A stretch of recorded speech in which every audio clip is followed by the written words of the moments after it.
Assalamu alaikum wa rahmatullahi wa barakatuh. Peace be upon you to the Muslim Ummah. I just wanted to check in right now. I know that a lot of people are hurting right now. A lot of people are in pain. I wanted to do a mental health check-in to see how everybody was doing. Also, you guys know I really don't come on live or video often, just out of like modesty or just shyness or whatever. But Allahu Alam, Allah knows best. But when I do come on, I come on with a message. It's always going to be a word, a message. And Allah always tells us to speak the truth, say a word of truth. Allahumma salli ala Sayyidina Muhammad wa ala Ali Muhammad. I seek refuge in Allah from shaitan the curse, from leading others astray or being led by others astray as well. Right now, my heart is really heavy from just a lot of things that's going on in the community, in the world.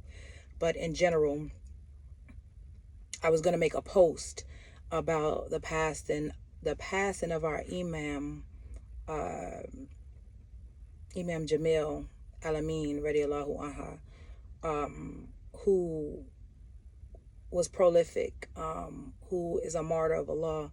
May Allah shine infinite light and mercy on his soul, who was like a father, an uncle, a guide to most of us.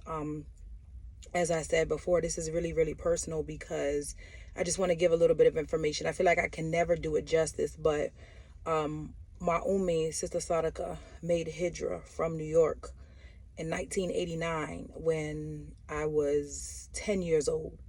And we made hijrah to the West End community. So the first community that I was introduced to was Imam Jamil's community in the West End. And forgive me if I'm a little emotional, but I will never forget the impact that the Imam had on my family and the community. I just recall him embracing everyone, him embracing my Ummi, him embracing my brothers. When my Ummi had issues with my brothers and, they were going to the streets, she went straight to the Imam and she said, "Hey, Imam, I came from New York. I didn't bring my children down here for them to do this, that, and the other. I need you to guide them." She handed over my brother. My brother was 16 at the time, who is now in his 50s. I came to the West End community when I was 10 years old. I'm in my 40s now, my late 40s. Alhamdulillah. His impact on the community, on the sisters, we all felt safe. I was sharing with my Ummi the other day, just reminiscing about the community store, how he would give credit to the sisters and credit to the brothers who didn't have income and didn't have money. It was just so much in his legacy in terms of our community. We knew that we had a strong community because the influence of sutra is heavy. The reason why the sisters felt protected is because of the Imam and all of the brothers, that led the path for us to be protected. There were times that he would tell us, sisters, if there's something going down, blink your lights 3 times, flicker your lights 3 times on the houses and the brothers will be there. They trained the brothers to do sutra, to be in the trees, in the bushes, making sure the children and the women were okay.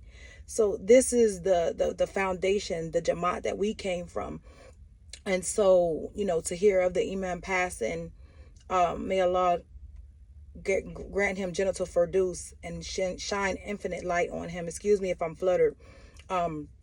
We know that he was incarcerated for a crime that he did not commit, but we also know that the Imam would always tell us that oppression is worse than death. So he passed away. He's a martyr. He's not gone because he's a martyr.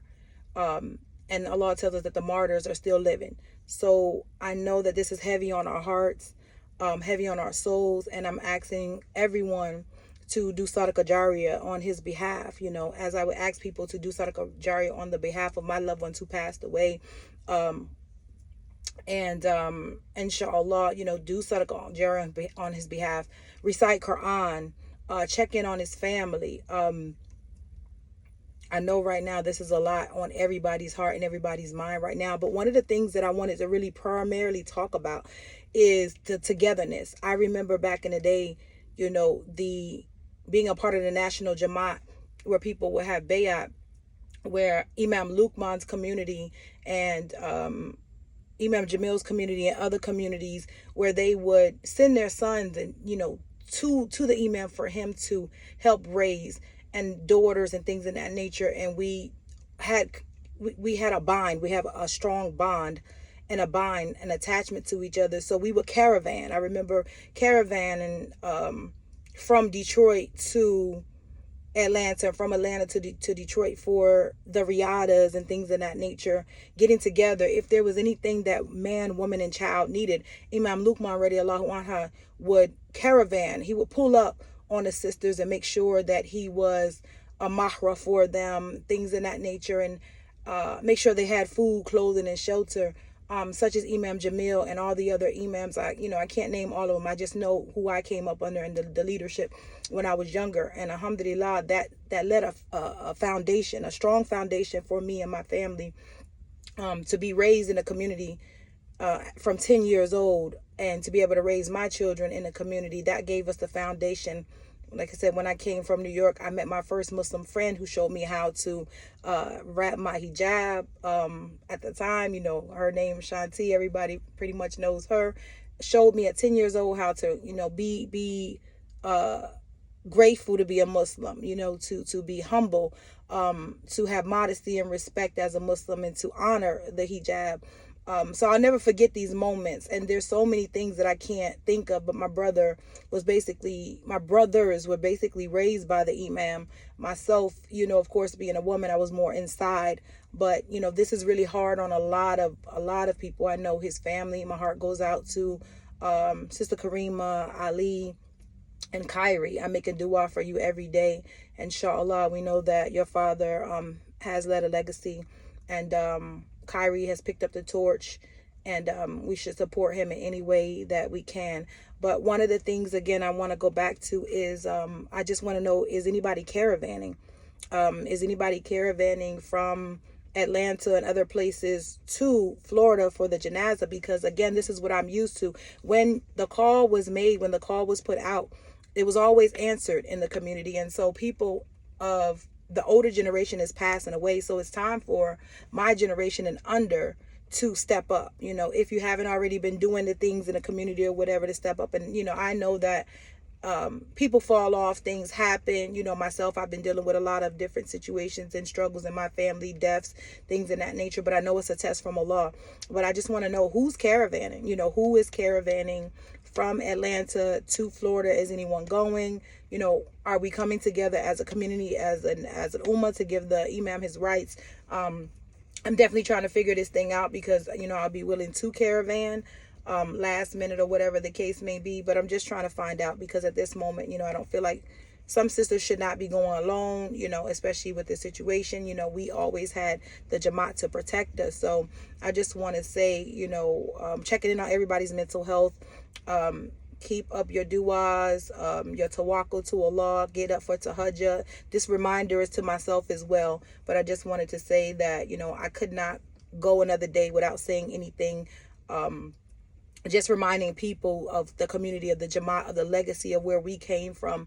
The Imam would always tell us about Fajr and Isha. We knew that the foundation of a Muslim community and Muslim men was leadership. And he would always say the hadith that Allah would burn the houses down if it was not for the women and the children, for the men that stayed away from Fajr and Isha. And that established the leadership, that established the importance of the leadership of the men going to Fajr and Isha and communion of the deen, so that they could bring it back to the children. So, and I said that to my son not too long ago, and I woke him up in the morning because he wasn't up, and I said, my Imam said that Allah, would order the houses of the men to be burnt if they stayed away from Fajr and Isha. And my son was looking at me like, I'm like, yeah, this is the kind of foundation that I came from, mashallah.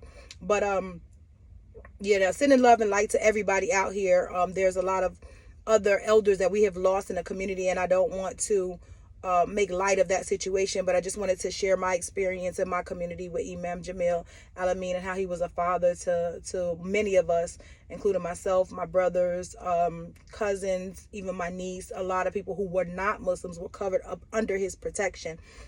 So this is heavy, but alhamdulillah, he's a martyr. I'm glad, as Kyrie said, he is free. You know, he is with Allah subhanahu wa ta'ala. He is living on, and may his legacy, which we can see in ourselves, is continuing to grow. Allahumma salli ala Sayyidina Muhammad wa ala ali Muhammad. Allahumma salli ala Sayyidina Muhammad wa ala ali Muhammad. Assalamu alaikum wa rahmatullahi wa barakatuh.